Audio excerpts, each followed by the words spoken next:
You say what you wanna say and let the words fall out. Honestly, I wanna see you be brave. The Women's Rights movement began with the first ever Women's Rights Convention in 1848 to 1920, when the 19th Amendment of the Constitution was in effect, allowing women the right to vote. The women's rights movement, also known as the women's suffrage, was a campaign to assure legal, economic, and social equality for women. It began on July 19, 1848, where a convention was held at the Wesleyan Chapel in Seneca Falls, New York. Two abolitionists that organized this convention were Lucretia Mott and Elizabeth Cady Stanton. Stanton wrote and presented a treatise called the Declaration of Sentiments and Grievances. It had mentioned, quote, "When, in the course of human events, it becomes necessary for one portion of the family of man to assume among the people of the earth a position different from that which they have hitherto occupied, but one to which the laws of nature and of nature's God entitle them, a decent respect to the opinions of mankind requires that they should declare the causes that impel them to such a course. We hold these truths to be self-evident, that all men and women are created equal, that they are endowed by their Creator with certain inalienable rights, that among these are life, liberty, and the pursuit of happiness, that to secure these rights governments are instituted, deriving their just powers from the consent of the governed," end quote, and so on. Each year, until 1860, there was a National Women's Rights Convention. Because of the consecutive meetings, there were more and more people of every race, any size and height, even men, who joined the feminism family. Everything seemed off to a great start, but this was only the beginning. As mentioned earlier, there were two feminists that were absolutely involved and in charge with leading women for their rights, but we can't forget about Miss Susan B. Anthony.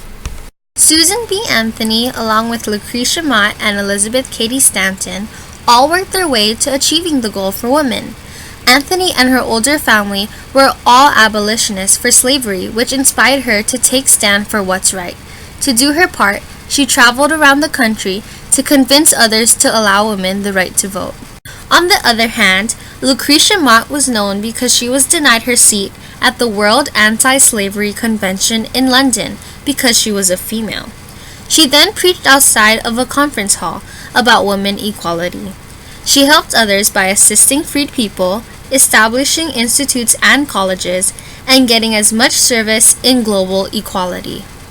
Mott's best friend was Elizabeth Cady Stanton. Stanton was always there to support reason after reason on women equality, such as divorce law liberalization, religion, education, and etc. She was always involved in creating the world a better place, and especially went out of her way when things weren't fair or accurate to her and her supporters. When the three women were combined, they were an outstanding women group who dedicated themselves to pass an amendment that allowed women to vote and have their own equality. Day after day, year after year, feminist activists encountered antagonists who believe that women are submissive and can never be compared to the so-called brave and mighty men. Let's also consider the fact that some women didn't believe in their own gender overall. Opponents against women's suffrage say that women should be obligated to be stay-at-home moms and take care of the children. They weren't allowed to work, and even if they could, they would not get equal pay while doing the same job as other men. As other feminists explored, at least around the United States, by 1893, states were starting to adopt an amendment that granted women the right to vote. The first state ever to do this was Colorado, followed by Utah and Idaho a few years later. Additional states that followed this suit were Washington, California, Oregon, Kansas, Arizona, Alaska, Illinois, Montana, Nevada, New York, Michigan, South Dakota, and lastly Oklahoma in 1918. The amendment wasn't official until 1920, but this is where the topic got interesting. From the beginning of the 1900s, things were right on track for women's suffrage activists. Slowly and surely, other females devoted themselves to help pass on such an important amendment that meant so much to them. For example, Alice Paul and Lucy Burns formed a group called the National Woman's Party. They worked in the White House to practice political forms. Then, the first ever U.S. birth clinic for women was also established. Words were exchanged to persuade people about their main goal that has already been going on for about 50 years. Then finally, after all the hard work put into this movement, on August 26, 1920, the 19th Amendment to the Constitution, granting women the right to vote, is signed into law. There was joy and laughter everywhere, celebrations and pure happiness by all supporters around. That was the moment people risked their freedom and even their lives. Ultimately, the women's rights movement proved that women can change perspectives by exploration, encounters, and exchanges.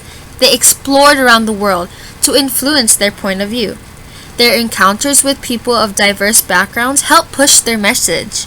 Women also exchanged their ideas and helped empower each other. This unification of mind and spirit helped feed the passion and drive of American women everywhere. Women also presented it in a social, political, economic, and cultural way. They got involved with communities and social life. Without the society, there wouldn't be anyone to vote on what's truly right or have equal laws. Politically, they stood up in front of thousands to express their views and what they believe in.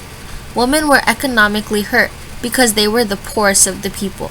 They didn't have any money to go against someone who is rich, and that was when their argumentative skills came into action. Culturally, women weren't very involved in it, but in our modern days, there are popular religious acts with women that should be treated with respect.